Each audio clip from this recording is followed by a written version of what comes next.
Subtle gaslighting lines you will miss unless you know them. Some of the most powerful gaslighting phrases don't sound manipulative at all. They sound completely normal. That's why most people miss them. In this video, I'll reveal 5 everyday lines that quietly mess with your perception. The last one is the most heartbreaking because it targets your deepest insecurities. 1. That's such a dramatic way to see it. This isn't the classic, "you're too sensitive" line you've heard a million times. This version is slipperier. By framing your interpretation as dramatic, they don't outright deny what happened.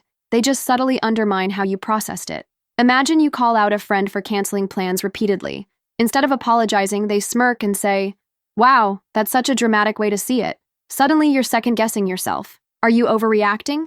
Are you reading too much into it? That tiny seed of doubt they planted grows fast, and before you know it, you're apologizing to them for even bringing it up. 2. I don't remember it that way, but if you say so. On the surface, this sounds reasonable. They aren't outright saying you're wrong. They're just being open-minded, right? Wrong. This line is pure manipulation in disguise.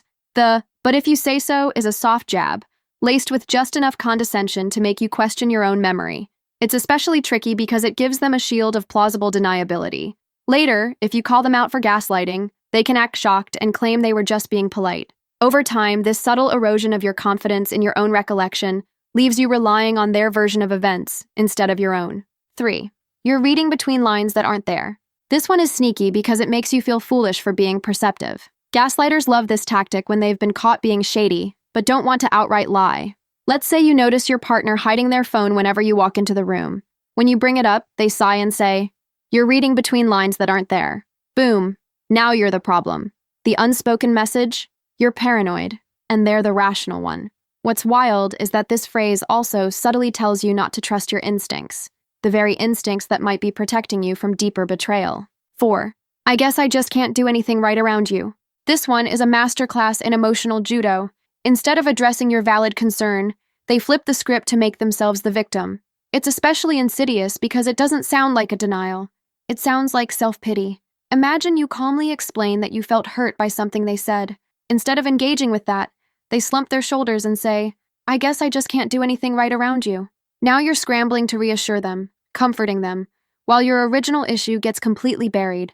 It's a subtle but effective way to train you to stop bringing problems up altogether. 5. That's not what everyone else thinks. This one drips with quiet menace. It suggests that there's a mysterious, invisible crowd out there who disagrees with you, and somehow, they've all been talking to the gaslighter. Whether it's true or not doesn't matter. The real purpose is to isolate you, making you feel like an outsider for having a different perspective. Maybe you tell a coworker you don't like how a project was handled, and they casually say, "That's not what everyone else thinks." Even if everyone is just one other person, the phrase is enough to make you question whether you're completely out of step with reality. That isolation makes you more dependent on the very person undermining you.